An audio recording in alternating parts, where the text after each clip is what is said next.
Lorsque Dieu te parle, c'est toujours pour l'avenir. Dieu n'est pas un père qui parle pour le présent. Quand Dieu te parle, c'est pour l'avenir. Il faut faire très attention à ce qu'il dit. Lorsque tu sors par exemple d'un culte ou d'une prédication, tu dis, je ne sais pas ce qu'on a prêché. Mon frère, tu es dans une distraction totale. Quand le Seigneur parle, c'est pour les 2 minutes qui arrivent, les 10 minutes qui arrivent et même les 5 ans qui arrivent. La distraction va te faire rater ta part. Tu n'es pas obligé d'entendre comme le voisin. Tu n'as pas la destinée du voisin. Que tes oreilles soient aiguisées pour entendre ce que les autres n'entendent pas.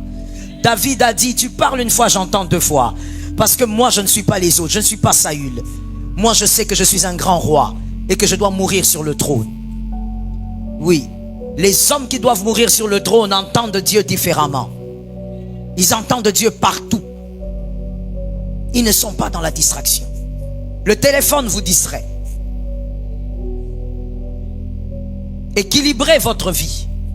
Dieu vous a parlé, mais vous étiez sur TikTok. Quand Dieu voulait vous parler le soir, vous étiez sur TikTok. Dieu voulait vous parler, mais vous étiez en train de regarder je ne sais pas quoi.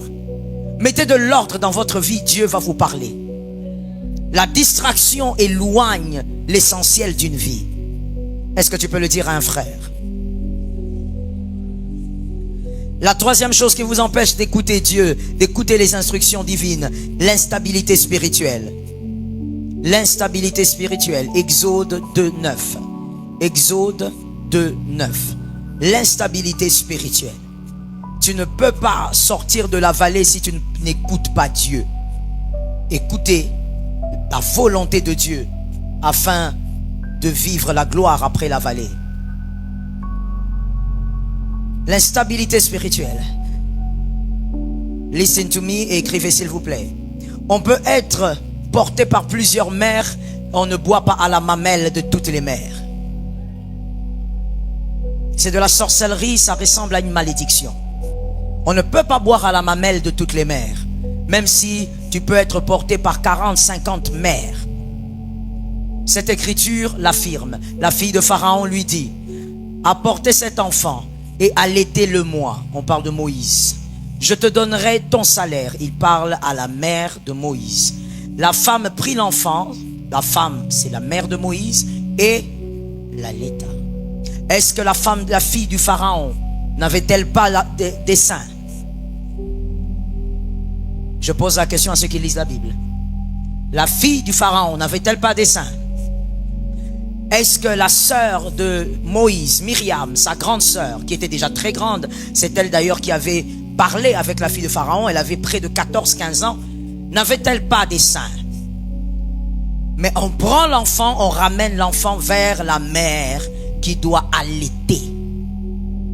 Ton instabilité spirituelle t'empêche d'écouter Dieu parce que tu bois auprès de plusieurs mamelles. Aujourd'hui, tu entends, c'est que le prophète à gauche a parlé. Demain, c'est celui qui est à Londres. Après-demain, c'est celui qui est en Afrique du Sud. Et ensuite, celui qui est en Chili. Et puis, au Bas-Congo. Toi, tu bois à plusieurs mamelles. Voilà pourquoi il y a une très grande instabilité dans ta vie. Et tu te poses la question, mais pourquoi cette vallée ne s'arrête pas? Elle ne s'arrête pas parce que tu n'as pas encore entendu Dieu. Tu te disperses quand il faut entendre Dieu. On ne boit pas à plusieurs mamelles. Moïse a bu à la mamelle de sa mère. On peut grandir en Égypte, mais boire le lait, c'est la maman. On peut grandir dans l'opulence, mais la mamelle, c'est la maman. Tu ne peux pas écouter tout le monde, tu vas te disperser. Tu ne peux pas écouter tout le monde, ta destinée va s'émietter. Dis à un voisin, respecte tes oreilles. Tu es là maintenant, regarde comment tu es bouleversé. Et ça c'est triste. En ce temps, la Bible est là, ouverte en plusieurs langues. Regarde comment tu es bouleversé. Tu ne sais même plus s'il faut payer la dîme ou pas. Tu ne sais pas. Parce que ce qu'on prêche ici, c'est autre chose. Tu as entendu sur TikTok, autre chose. Tu as entendu sur Instagram, autre chose. Regarde comment ta foi est en dents de scie. Tu payes la dîme en janvier, en février, tu ne payes pas. Tu es bouleversé parce que tu n'as aucune conviction. Dis à un frère, ton manque de conviction est dû à la dispersion. Tu ne sais pas quoi faire. Tu ne sais même pas s'il faut donner les actions de grâce ou pas, ou même si c'est biblique. Pourquoi? Parce que tu écoutes tout le monde. Toi, tu es un enfant désordonné. Tu bois à toutes les mamelles. Il y a trop de mélange de lait en toi. Trop de mélange. Et tu dis, mais je ne comprends pas. Dieu ne me parle pas clairement. Dieu n'est pas un Dieu de désordre. Il ne va pas te parler clairement pendant que tu écoutes tout le monde, sauf personne. Ruth a dit à Naomi. Naomi plutôt, elle a dit à Ruth, maintenant je vais te faire du bien. Mais commence par te laver. Commence d'abord par nettoyer ce que tu entends. Apprends à boire à une seule mamelle. J'attends 3 amens. L'église du siècle présent. L'église de TikTok. Apprends à boire à une seule mamelle. Et là tu sauras quand on te dit, écoute, il faut mettre l'huile sur la tête. Tu comprends pourquoi on met l'huile sur la tête. Tu vois les écritures. Ah oui, les apôtres, ils avaient pris l'huile, ils ont mis sur les malades, ils ont mis sur les personnes. Tu sais ce qui est écrit. Au lieu d'être là, ballotté, tout vent de doctrine t'emporte. Quel type de Moïse? Moïse ne peut pas devenir libérateur s'il boit partout. Désordre spirituel. Et par là, vous savez, je peux directement comprendre que quelqu'un comme ça, même dans sa vie, est désordonné. Tu n'as aucune discipline. On ne peut pas avoir plusieurs médecins. Il y aura un problème. Tu vas suivre le diagnostic de qui? Tu ne peux pas avoir plusieurs avocats. Et même si tu en as 3, tous travaillent ensemble. Avec un même esprit. Une même vision. Mais toi, tu bois à plusieurs mamelles. Ainsi, Dieu parle, mais tu ne sais pas aller à gauche ou aller à droite. Ça te met en retard. Que Jésus t'aide à te discipliner. 4e chose qui vous empêche d'écouter Dieu, le manque d'obéissance. Jean 14, 23. Le manque d'obéissance. Jean 14, 23. Le manque d'obéissance. Jésus lui répondit, si quelqu'un m'aime, il gardera ma parole. Et mon Père l'aimera. Nous viendrons à lui et nous ferons notre demeure chez lui. Obéir, c'est aimer. Là où il n'y a pas d'amour, on n'obéit pas. Là où on n'a pas d'amour, on est mécanique, on est robotique. On fait les choses mécaniquement. Mais là où il y a l'amour, il y a l'obéissance très facile. Lorsque l'obéissance n'émane pas de l'amour, ce n'est pas de l'obéissance, ça vire, ça devient de l'hypocrisie. Ce n'est plus de l'obéissance. On fait les choses parce qu'on est hypocrite. On veut présenter une face qu'on n'a pas. Mais tout amour obéit. Ainsi, un jour, il y a une dame qui m'a dit, vous savez, pasteur, moi, je prendrai, c'est une américaine. Elle me dit, moi, je prendrai pas le nom de mon mari quand je me marierai. Je ne sais même pas pourquoi les femmes le font. Moi, je ne prendrai pas. J'ai pas besoin de ça. J'ai mon nom, je suis fier de mon nom. J'ai dit, ben oui, c'est un choix, c'est comme tu veux. Et puis, à un moment donné, je lui ai dit, tu sais, c'est un choix très libre. Mais je veux aussi te dire une autre vérité. C'est que la vérité est que si tu as cette décision jusqu'ici, c'est parce que tu n'as pas encore aimé. Le jour où tu rencontreras un homme que tu vas aimer, tu n'auras même pas besoin qu'on te demande de prendre son nom. Tu vas désirer son nom. Ton seul problème, c'est que tu n'as pas encore rencontré l'amour. Et elle m'a donné raison après 2 ans. Parce qu'après 2 ans, elle a rencontré quelqu'un et aujourd'hui elle porte son nom. Aimer, c'est obéir. Quand tu vois que même dans une relation d'amitié ou quoi que ce soit, tu forces quelqu'un pour obéir, il n'y a pas d'amour. Laisse. Il n'y a pas d'amour. C'est comme vouloir une pomme alors que l'arbre n'existe pas. Tu veux la mangue alors que le manguier n'existe pas. Non, mais elle ne m'obéit pas. Elle ne t'obéit pas parce qu'elle ne t'aime pas. C'est dur à entendre, mais c'est ça. Lorsqu'il y a l'amour, on obéit facilement. Lorsqu'il y a l'amour, ce n'est même plus de l'obéissance. Ça veut dire qu'on baigne dedans. C'est pourquoi Jésus a dit, celui qui m'aime garde la parole. C'est automatique. Si tu ne l'aimes pas, tu n'obéiras pas. Que Dieu te délivre de la têtutesse diabolique. J'ai entendu 2 personnes, je ne sais pas si 2 personnes sont concernées. Que Dieu te délivre de cet orgueil qui t'empêche d'obéir à Dieu. Certaines personnes disent, j'attends que Dieu me parle. Non, il est fatigué de toi.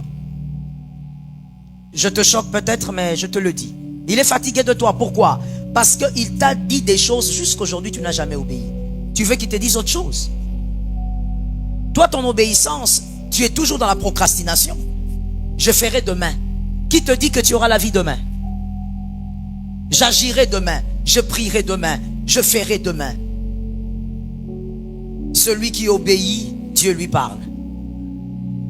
Parce que Dieu peut compter sur toi. Dieu aime l'obéissance plus que tout sacrifice.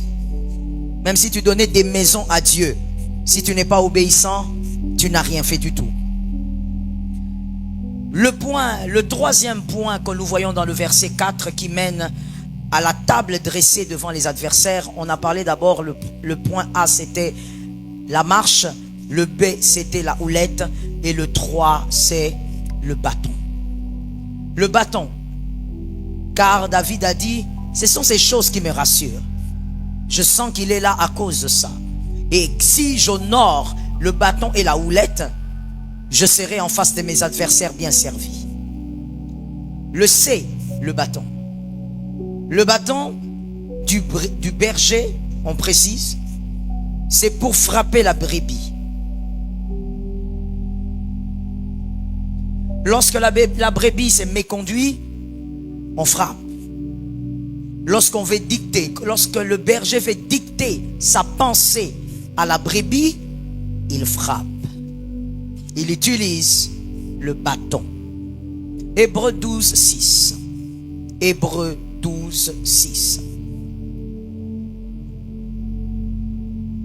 Hébreux 12, 6. Car le Seigneur châtie celui qu'il aime, et il frappe de la verge tous ceux qu'il reconnaît pour... Je reprends l'écriture. Car le Seigneur châtie celui qu'il aime, et il frappe de la verge tous ceux qu'il reconnaît comme pour... Il s'agit de fils. Il ne s'agit pas d'enfant. On ne traite pas un enfant comme un fils. Le pasteur Joël peut dire à un enfant, attends-moi là. L'enfant attend. Mais comme le pasteur sait que c'est un enfant, après 4 minutes, le pasteur se présente. Mais à un fils, le pasteur Joël peut dire, attends-moi là. Et le pasteur fait 7 heures sans venir. Parce que le pasteur sait que le fils comprend. L'enfant ne comprend rien. Le fils va au-delà de ce qu'on a dit.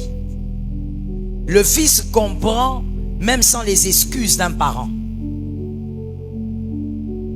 Un enfant et un fils sont très très différents. Et nos églises sont remplies d'enfants malheureusement. Je ne parle pas enfant de Dieu. Enfant de Dieu c'est parfait. C'est d'ailleurs l'excellence. Mais je parle d'enfants dans la maturité. Enfant. L'apôtre Paul a dit, quand j'étais un enfant, je parlais comme un enfant. J'agissais comme un enfant. Et même ma nourriture était par rapport à mon âge. Je ne prenais que du lait. Mais aujourd'hui, j'ai grandi, c'est autre chose. Dis à un voisin, es-tu un fils ou un enfant?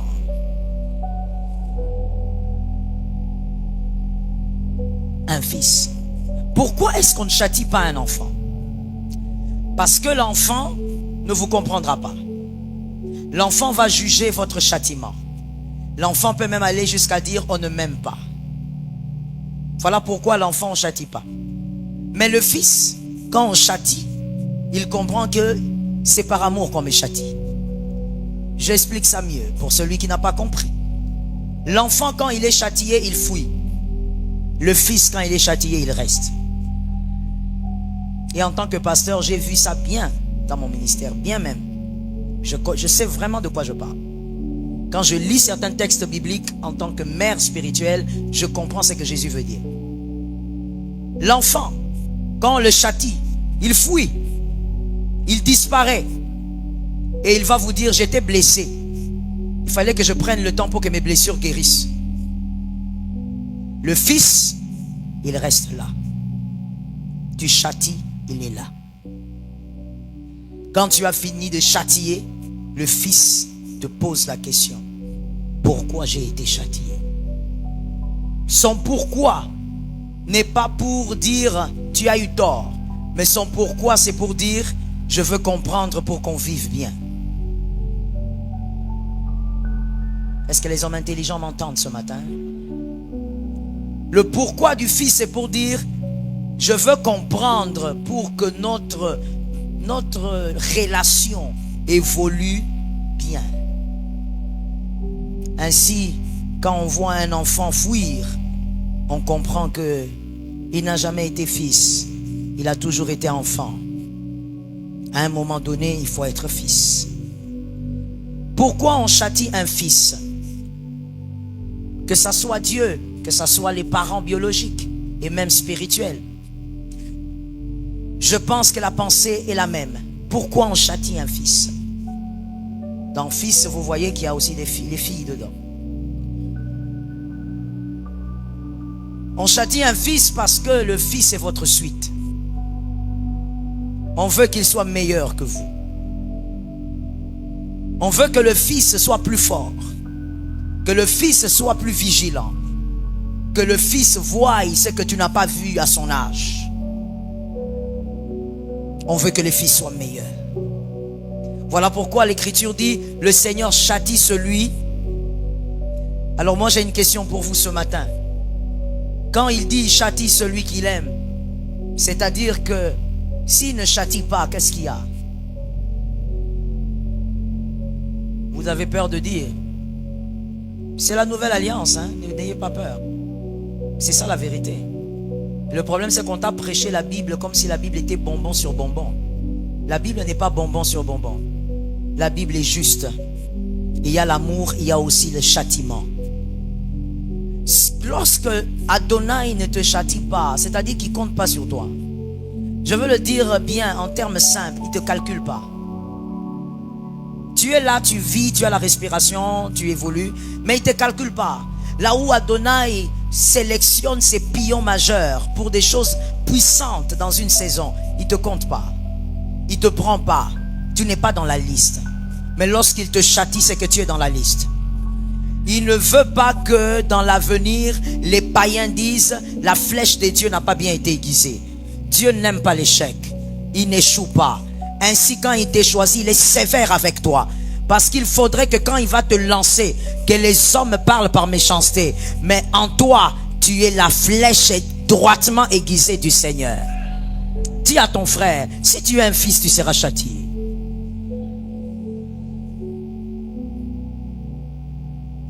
Le châtiment de Dieu, prenons ses raisons. Premièrement, il veut un changement pour celui qu'il aime. Il veut un changement pour celui qu'il aime. C'est-à-dire, il veut voir ton cœur changer. On n'est pas enfant des dieux pour la distraction. On est enfant des dieux pour aussi voir nos cœurs changer. Deuxièmement, il ne bénit pas Dieu.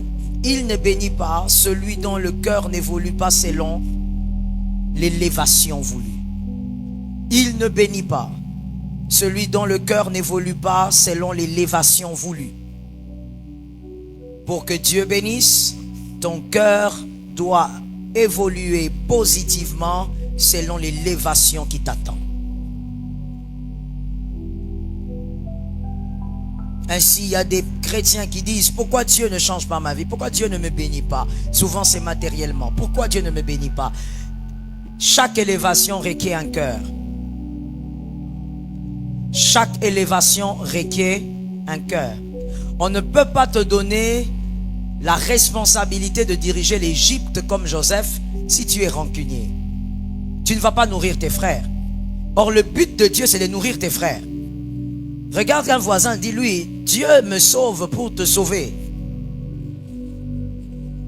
C'est pourquoi Dieu ne te visite pas? Mais depuis qu'il est en train de travailler ton cœur, par la parole de Dieu, par beaucoup de choses, les conseils, les reproches, ton cœur ne change pas. Tu as toujours ce cœur-là qui est un cœur à problème.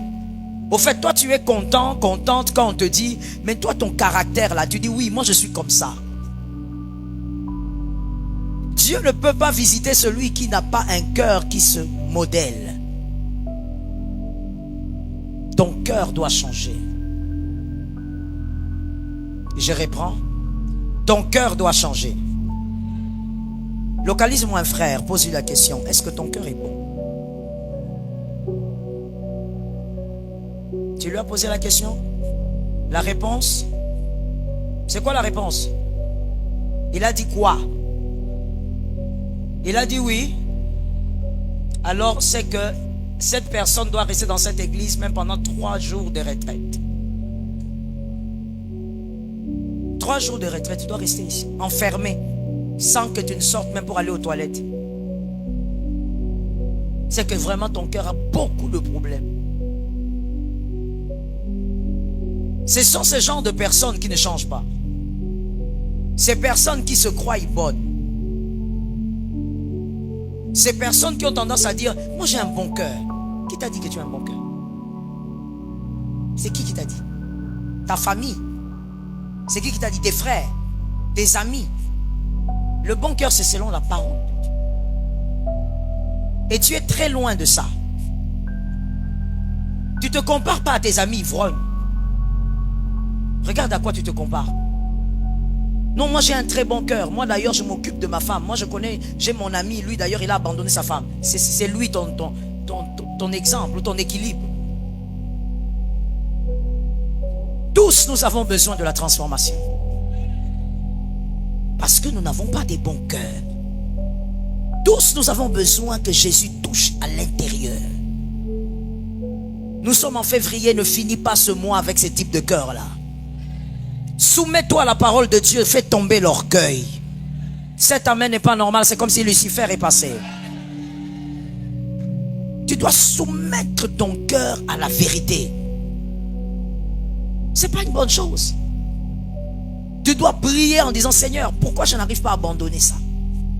Prie que Jésus te donne la victoire.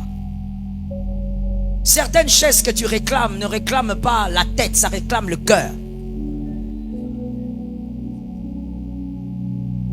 Il y a des chaises, surtout lorsque ces chaises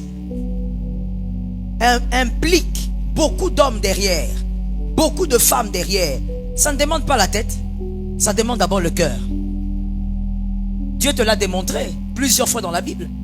Il va prendre un broussard comme David pour en faire un roi qui va diriger les hommes. Si c'était aujourd'hui, on allait dire quoi? Comment cet homme-là qui n'a pas étudié va nous diriger? Comment cet homme-là qui n'a été que dans la brousse, sa vie c'est brousse sur brousse. Il sent l'odeur même des brebis. Et puis, si au moins le gars en question, il avait une entreprise. Il n'a même pas d'entreprise. Ça veut dire même les brebis là, ce sont les petits brebis de son papa. C'est celui-là qui va nous diriger. Jésus a dit, c'est lui qui va vous diriger. Parce qu'il ne s'agit pas de la tête seulement. Il s'agit d'abord du cœur. Toi maintenant, depuis que moi je te connais, je dis de moi, pasteur Joël, depuis que moi je te connais, tu es insolente jusqu'aujourd'hui. On fait comment? Je te pose la question, on fait comment?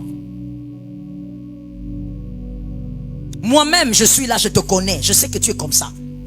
Jusqu'aujourd'hui, ton langage est un langage luciférien. Jusqu'aujourd'hui, il y a des femmes dans cette salle qui toisent.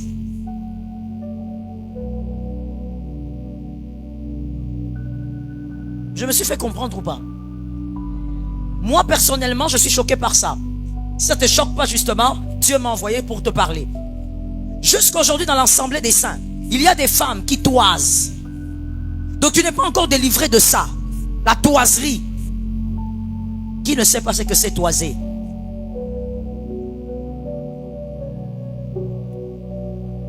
C'est quoi toiser? Non, non. Toiser, c'est quoi? En lingala, c'est quoi? C'est ça. Jusqu'aujourd'hui, tu dongola. Une femme chrétienne. Non, mais une femme chrétienne, je ne sais pas. Toi, tu crois que quand on est ici à l'église, là, on est venu parce que c'est dimanche. Tu crois qu'on est là parce qu'on doit faire semblant. Tu crois que tout le monde fait semblant. Ah, j'allais libérer quelque chose, je m'étais.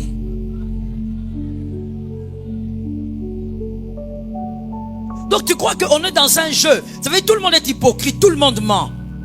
On fait tous semblant. Oui, ça c'est le visage de l'église. Mais en réalité, ils ne sont pas comme ça. Ah bon? Tu crois qu'on est dans ça? Et tu as quel âge? Tu es au-delà de 47 ans. Tu sais au moins qu'on est en 2025. Je te demande si tu sais qu'on est en 2025. Et que peut-être que le miroir te trompe. Et les make-up aussi des clowns te trompent. Plus de 47 ans tu es là, tu toises. On te dit quelque chose comme ça, tu toises. Et tu es à l'aise dans ça, tu regardes même la personne en question que tu as toisé. On est où? On va où? On va où? La parole de Dieu est prêchée en ordre et en désordre, mais toi tu ne changes toujours pas. Il n'y a pas d'évolution. Si tu es marié, est-ce que si je cause avec ton mari, il va me dire qu'il est fier de t'avoir?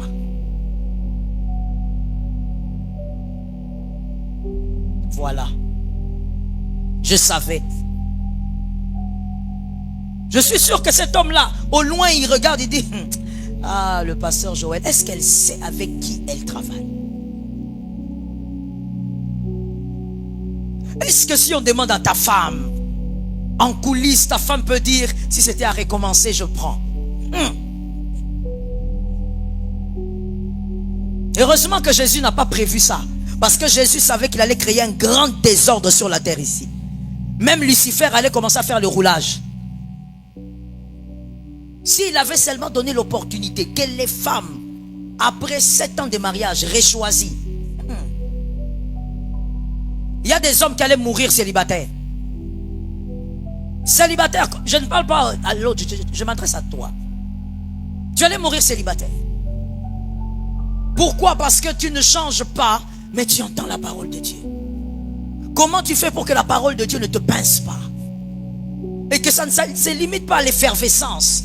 Mais après ça, tu prennes des décisions, que tu dis c'est pas normal. Il y a quelque chose qui n'est pas bien. Que Jésus te délivre. Mon frère, bats-toi avec le mal. Yes, yes. Moi, le pasteur Joël, je me bats avec le mal. Tous les jours. Bats-toi avec le mal. Il arrive souvent, parce que c'est là que j'ai le temps, si je vais travailler à l'étranger, si j'arrive un jour avant ou j'arrive 2 jours avant, j'en profite, soit je lis, j'écris ou j'écoute les prédicateurs. Et très souvent, il arrive quand j'écoute une parole, j'ai dit, non, il y a des choses qu'il faut que je recadre. Je prends mon téléphone, j'écris à tous mes fils, ils sont avec moi à la maison. J'écris, je leur dis, pardonnez-moi pour ça, pardonnez-moi pour ça, pardonnez-moi pour ça. Ils sont là, ils peuvent le dire. Et je me rappelle même une fois quand j'ai fait ça, j'ai envoyé à tous mes enfants et ainsi qu'à mes fils avec qui je suis à la maison. Mon premier-né m'a écrit. Elle m'a demandé, maman, tu vas bien? Est-ce qu'il y a un problème? J'ai dit non. Elle a dit, tu es sûr? J'ai dit oui. Elle a dit, mais pourquoi en une semaine tu nous écris des choses bizarres? Tu nous écris des choses comme si il y a quelque chose qui vient. C'est quoi, maman? J'ai dit non. La parole de Dieu, j'ai suivi quelqu'un. J'ai compris qu'il y a des choses que je dois dire aujourd'hui. On n'attend pas demain. Parce que je peux ne pas être là demain. Je ne pouvais pas croire qu'une femme extraordinaire comme Maman Blanche n'aurait pas atteint 40 ans. Je ne pouvais pas croire. Toi, tu es là, tu ne changes pas, on te parle, tu crois que c'est une blague. Et grave encore, des fois même c'est ton pasteur, moi je te fais des reproches, tu es là, tu me regardes. Tu avales comme le fleuve Congo. Tu es à l'aise qu'on se plaigne en ton nom. Et se plaindre maintenant de quoi? C'est ça aussi le problème. On se plaint que tu parles mal, que tu réagis mal. Plus de 40 ans, même à 30 ans, tu n'as plus le droit. Car à 30 ans, c'est la destinée qui commence. La clé de la destinée s'ouvre. Jésus a commencé à 30 ans. Joseph a commencé à 30 ans. Toi, tu dis ton cas est différent, tu vas faire 60 ans. Même si ton cas est différent, il faut quand même regarder. Mais tu ne changes pas. Lorsqu'on te parle, tu es pratiquement en train d'insulter les gens. Et tu es à l'aise. Toi, comme tu as grandi avec les insultes, on t'a tellement insulté. Il n'y a pas une partie de ton corps qu'on ne t'a pas insulté. Et je parle de ta famille, je ne parle pas de la rue. Tu as grandi avec les insultes. Au point où pour toi les insultes c'est normal. Il te suffit de regarder qu'un motard passait, tu regardes, tu dis, ah, regarde sa tête comme. Tu as vécu dedans. Et donc même quand tu vis avec les autres, tu insultes sans problème. Et quand on te dit, pourquoi tu insultes? J'ai pas insulté. Tu sais même plus faire la différence entre le bon et le mal. Et quand je parle comme ça, il y a quelqu'un dans la salle qui va se dire, ah pasteur, oh t'es là qui est solo. Vous savez, je n'ai jamais compris. Et souvent ce sont les couples au fait qui m'amènent ce genre de choses. Tu prêches et tu verras l'homme venir après ou la femme dire, pasteur, ma femme certainement vous a parlé de moi. Parce que quand vous avez... Ça veut dire, est-ce que tu sais ce que c'est le Saint-Esprit? Il y a un problème, on dirait. Non, je crois qu'il faut que j'en profite pour régler cette affaire-là. Non, le pasteur a parlé certainement que ma cure d'âme est passée. D'abord, je commence d'abord par la chose basse. La première chose, la seule chose basse d'abord que je vais te dire. Hein. On est obligé de descendre parce qu'il y a des gens qui réfléchissent comme ça. Je commence d'abord par te dire, est-ce que tu crois que le type de problème que tu as là, tu es le seul à l'avoir? Donc quand on parle par exemple de l'infidélité, il n'y a que toi qui couches ailleurs. Non, je vais te choquer comme ça. Pourquoi tu penses que tu es visé? Parce qu'en réalité, même s'il fallait parler de ce cas-là, il y a plein de cas comme ça. Et maintenant j'évolue. Les chrétiens des TikTok. Tu crois en Dieu, tu parles en langue, mais tu ne sais pas qui est le Saint-Esprit. Mais le Saint-Esprit, c'est justement celui qui te parle alors qu'on n'a rien dit, on n'a pas parlé, mais tu sens que ça c'est toi. C'est ça le Saint-Esprit. Donne-moi un amen s'il te plaît. C'est quoi cette église de TikTok? L'église du temps de la fin. Vous croyez qu'il faut qu'on rapporte au pasteur des choses pour que le Saint-Esprit parle? And let me tell you something. Tu ne peux pas être dans la présence de Dieu sans que le Saint-Esprit ne parle de quelque chose qui te concerne en particulier. Si c'est arrivé, tu n'étais pas dans la présence de Dieu. Je prends le risque de le dire. Tu n'étais pas dans la présence de Dieu, tu étais dans quelque chose de bizarre. Tu étais quelque part là où on a fait du bruit. Si tu es dans la présence de Dieu, le grand enseignant, le paraclet, le paramoutia, quand il parle, il va parler de ton cas de manière très précise. Il parlera de manière très précise de ton cas. C'est lui le Saint-Esprit. Comment vous avez réduit le Saint-Esprit à des choses basses comme ça? On a raconté, on a dit, certainement. Comment tu peux? Vous êtes d'accord seulement quand le Saint-Esprit vous donne vos numéros de téléphone. Vous êtes des aventuriers, hein? Non, non, non, non, non. L'aventure qu'il y a vraiment dans ce temps de la fin, c'est top.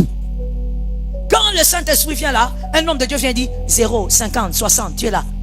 Ha, ha, ha, ha.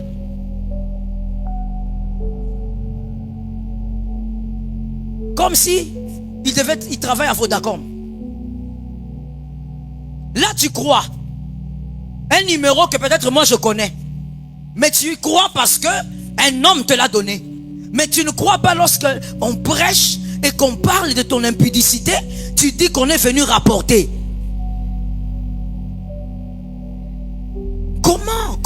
Comment on peut réfléchir comme ça? Le Saint-Esprit qui parle de l'avenir, il a montré à Jean ce que nous vivons aujourd'hui. Toi tu dis qu'il faut rapporter au pasteur des choses pour que le Seigneur te parle. Sois délivré de cette ignorance au nom de Jésus. Sors de cette bassesse au nom de Jésus. Je répète, sors de la bassesse au nom de Jésus. Quand le Seigneur te parle, c'est ça dont on vient de parler là. Le manque d'écoute. Tu es orgueilleux. Voilà pourquoi tu penses que ça ne peut pas être l'Esprit de Dieu. On a parlé, on lui a dit des choses. On n'en a pas besoin. Une fois, on est allé dire à l'une de mes filles, on a dit, on l'a culée au fait par quelques personnes. Et elle était fatiguée, elle est allée parler à mon mari. Elle a dit, ah, papa, je suis fatiguée. Il y a tel qui disent que moi, c'est moi qui ai convaincu maman pour faire ça. Elle m'accule, elle me fatigue.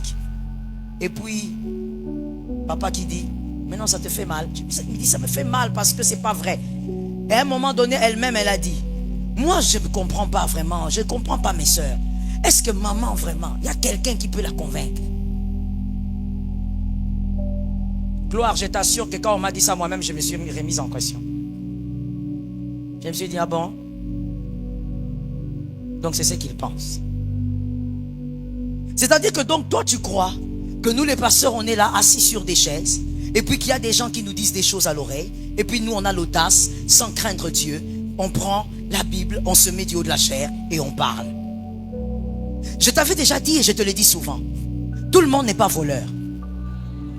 Parce que quand tu as un comportement d'hypocrite, tu vas croire que tout le monde est hypocrite. Tout le monde n'est pas hypocrite, madame. Mademoiselle, tout le monde n'est pas hypocrite. C'est pas parce que toi tu peux faire ça qu'il y a des gens qui... Toutes les personnes peuvent aussi le faire. Il y a des gens qui craignent Dieu. Je n'ai pas entendu. J'ai dit, il y a des gens qui ont peur de la chair ici. Quand on te parle, fais tomber l'orgueil. Entends Dieu te parler et refuse de rester dans cette condition. Tu es là en train de te contenter des paroles que je ne sais pas, ta grand-mère te disait, tu es bon, tu as un bon cœur.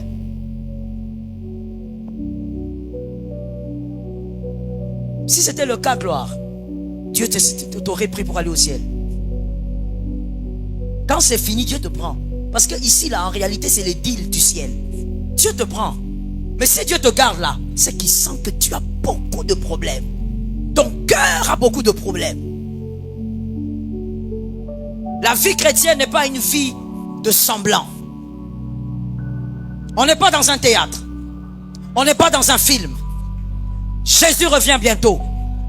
Ton cœur doit évoluer pour le bien. Donne-moi un amen que l'Éternel entende. La transformation du cœur. Que Jésus nous aide à être meilleurs.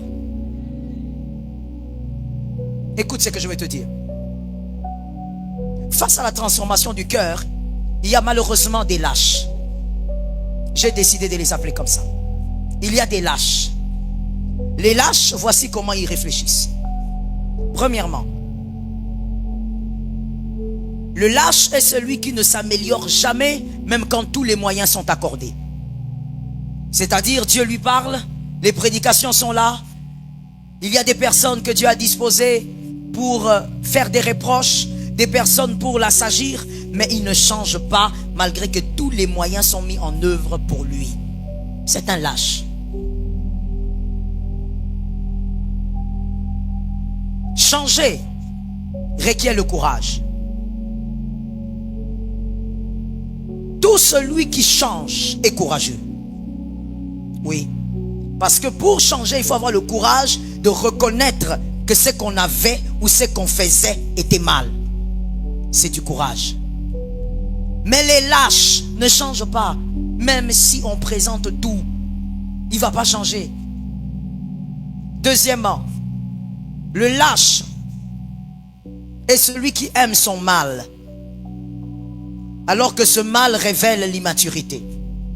Le lâche aime son mal, ce dont je viens de parler. Vous lui dites, mais tu fais ceci, c'est pas bon. Non, nous sommes comme ça.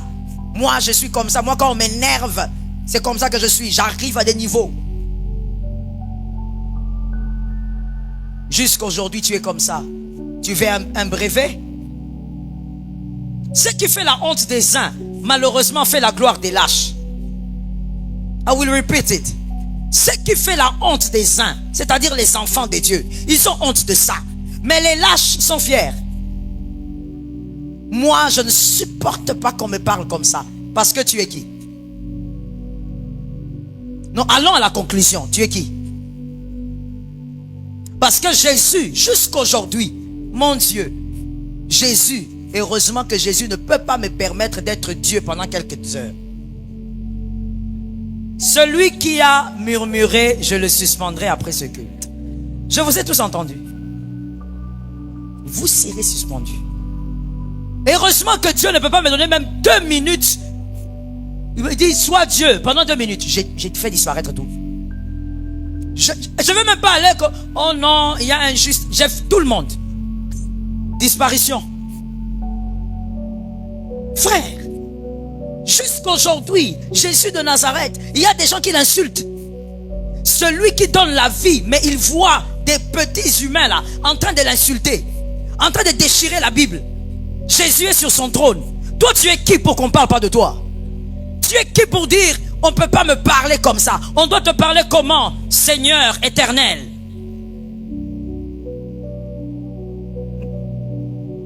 Qu'on te parle comment? Tout ça, c'est l'orgueil et le cœur ne veut pas changer. Tu ne veux pas avoir un cœur humble. On ne te parle pas comme ça. Dis-nous comment on doit te parler. Il y a quelqu'un qui va dire, mais avec respect, alors laisse-moi encore te le dire. Le respect est relatif. Si on va dans ce couloir-là, personne ne sera poli ici. Je répète ça. Si on va dans le couloir-là, personne ici ne sortira. Parce que le respect est relatif. Ce qu'on t'a appris dans votre maison sur le respect n'est pas ce que moi on m'a appris. Quelque part, mon frère, tu tomberas. Toi qui penses là que tu es bon, tout ça, tu tomberas. Voilà pourquoi il ne faut pas faire les choses. L'apôtre Paul a dit, ne faites pas les choses selon le siècle présent. Parce que si vous entrez là-dedans, personne n'aura raison. Rentrons dans la Bible. Ce que Jésus appelle respect, c'est quoi? Je vais te choquer. Le respect selon Jésus, c'est l'humilité. Je te réchoque. Le respect selon la parole de Dieu est résumé en un mot: humilité. Celui qui veut te saluer, te salue. Celui qui ne veut pas, qu'il passe. Et ça ne détruit pas ton cœur. Pourquoi? Parce que tu es humble. J'aime cette phrase, et cette phrase a libéré beaucoup de... On va dire ça comment? A libéré un système de pensée dans ma vie. J'ai médité sur ça. Je me rappelle, c'était quelque temps avant la mort de ma mère. Donc j'avais 20 ans. 20 ans. Cette phrase que Jean-Baptiste a dite: l'homme ne reçoit que ce que le ciel lui a donné. Moi, cette phrase, je la place même dans tout dans la vie. Même le respect que tu me donnes, mon frère, si tu ne me le donnes pas, je ne t'appellerai pas pour réclamer. S'il y a quelqu'un dans cette salle à qui je dis, j'ai réclamé le respect, qu'il lève sa main. Je ne t'appellerai jamais pour te dire, pourquoi tu m'as manqué du respect comme ça? Viens ici, tu dois m'expliquer. Jamais. Je considère que si tu me respectes, le ciel me l'a donné.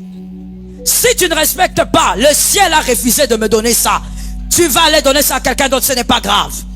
Et laisse-moi même te choquer. Comment est-ce que la vie m'a appris des choses? Le peu de temps que je fais sur terre. Comment le ministère m'a appris des choses? Si tu ne me respectes pas, je prends le respect qu'un fils me donne, je l'amplifie.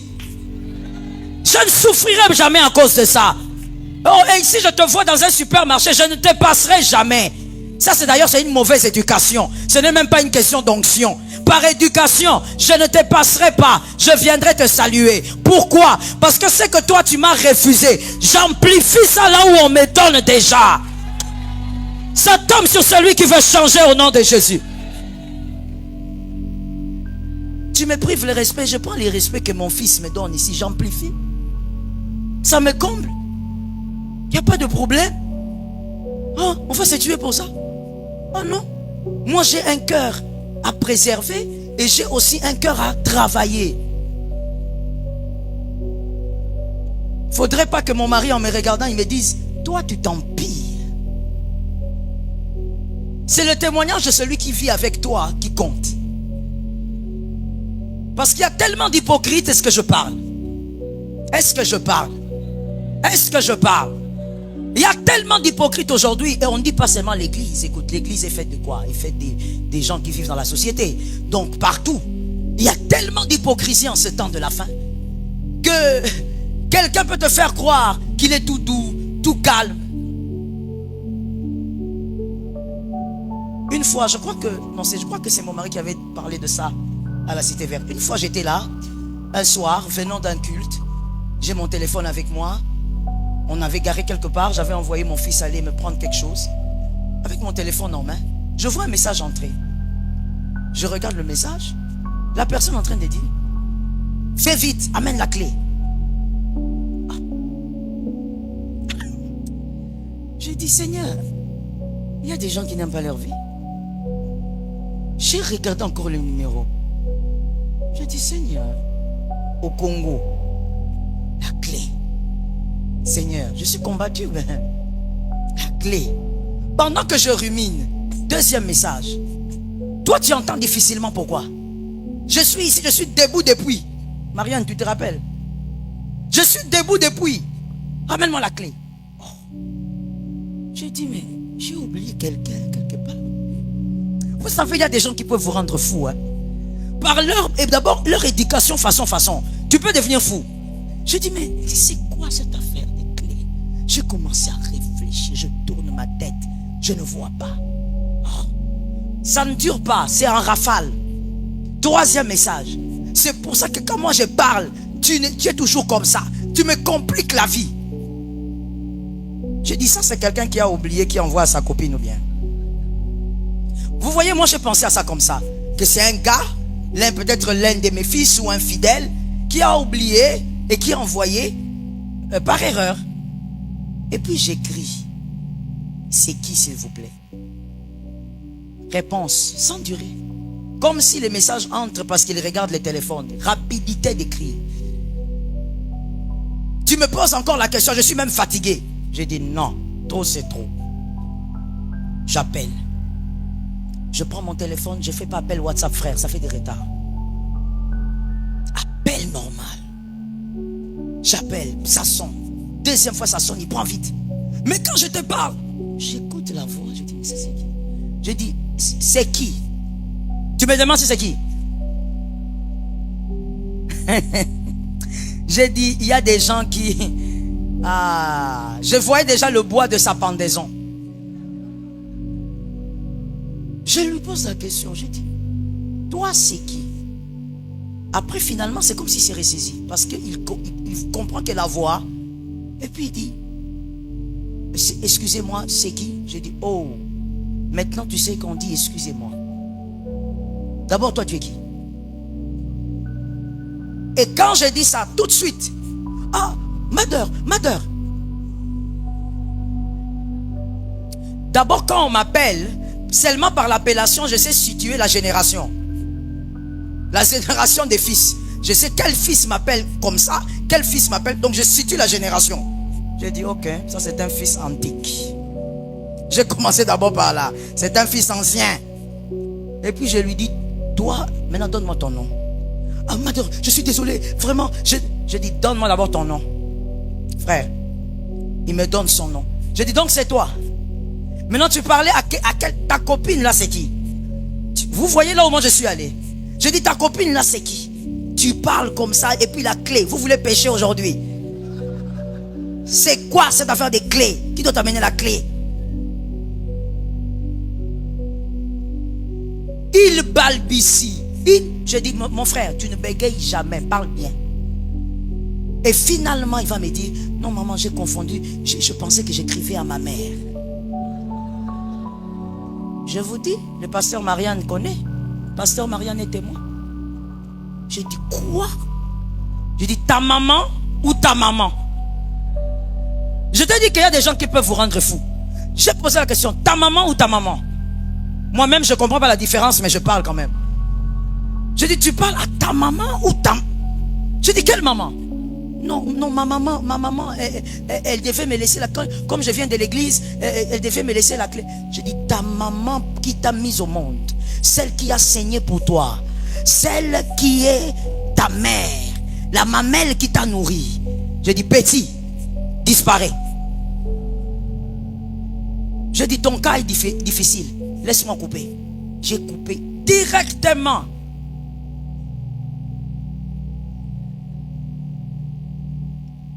Pour ça, en tout cas, je suis professionnel.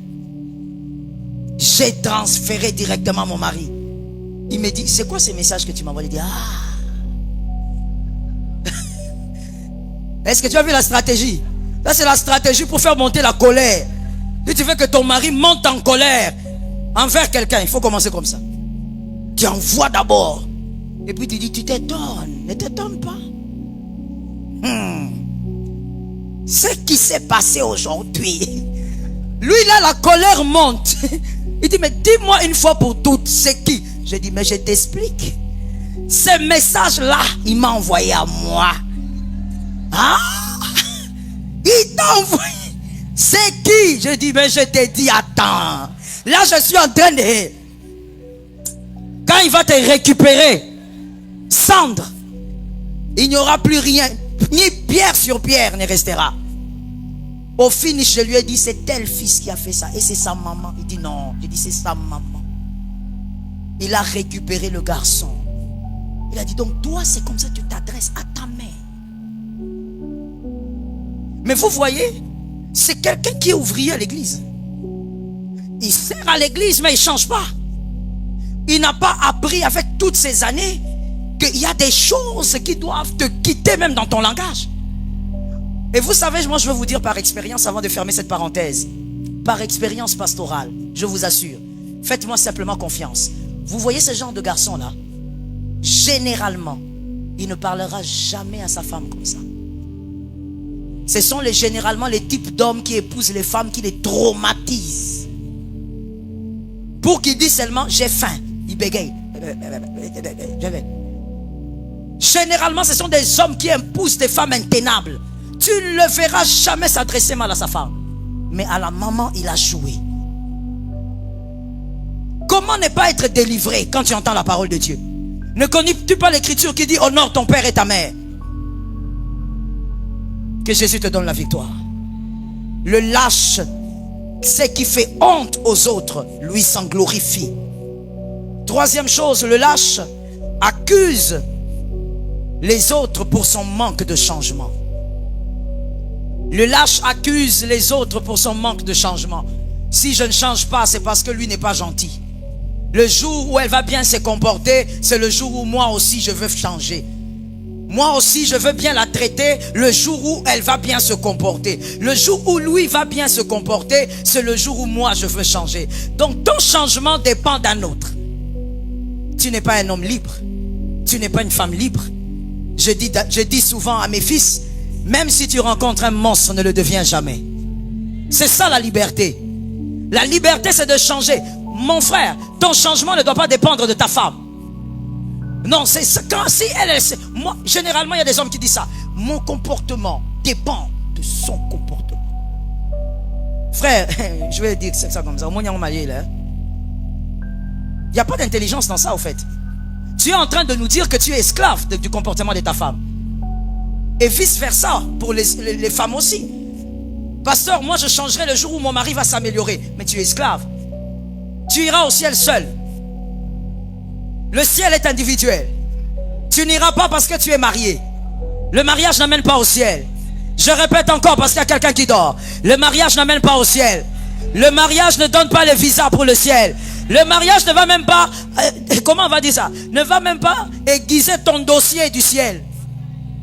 Marié ou pas marié, ça dépend de ce que tu as dans le cœur. Est-ce que quelqu'un m'entend bien? Je dis à une personne, ne conditionne jamais ton changement par rapport à un homme, par rapport à un être humain. Non, comme lui il est devenu mauvais comme ça, moi aussi il faut que je réagisse. C'est un plan du diable. C'est un trou qui va t'engloutir. Tu ne vas pas en sortir. Tu vas devenir la personne que tu n'as jamais imaginé devenir. Pourquoi? Parce que ton changement dépend d'un être humain. Oh, j'ai envie de dire à quelqu'un, ton changement ne dépend d'aucun homme. Ton changement dépend de Jésus de Nazareth. Tant que Jésus est bon, toi tu deviendras bonne. Tu deviendras bon. Donne-moi un amen. Ton changement dépend de Jésus. Si c'est Jésus qui est devant, tu vas vivre ton changement. Ne sois jamais méchante parce que tu as rencontré un méchant. Non. Dieu compte sur toi pour rester la personne qu'il a choisie et pour t'améliorer. Est-ce que quelqu'un m'entend? Non, comme il boude, moi aussi je veux bouder. Ce sont des choses archaïques. Ce sont des choses antiques. Ce sont des choses pour des ignorants. Est-ce que quelqu'un m'entend? Là, je veux que les jeunes me donnent un amen convenable. Je veux que tous les célibataires maintenant me redonnent un bon amen. Ce sont des choses archaïques, anciennes, antiques. Des choses pour les protocoles de l'enfer. Non, comme on est là, on est marié, mon mari me boude, je le boude. Ma femme me boude, je boude. Vous savez, je ne suis pas en train de donner raison à cette façon de faire. Mais entre nous soit dit, peut-être parce qu'on est bantou que je réfléchis comme ça. Mais entre nous soit dit, un homme qui boude. Hey, Seigneur éternel, donne-nous la victoire. À ça vraiment il faut dire, délivre-nous du mal.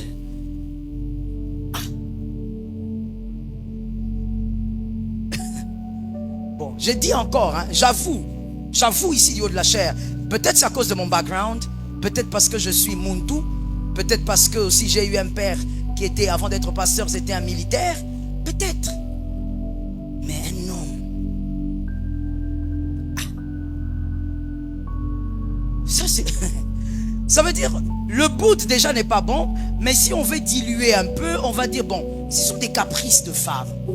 Maintenant toi...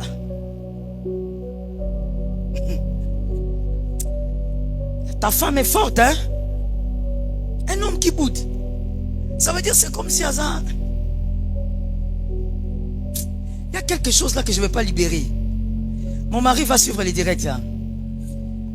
Hein? Un homme doit être un homme, hein? Un vrai alpha, hein? Un mâle alpha. Ça veut dire quand ça ne va pas, tu viens, tu dis mais ton parle. Assieds-toi là. La femme aussi vient là-bas. Ah! Mais toi, la femme passe comme toi aussi.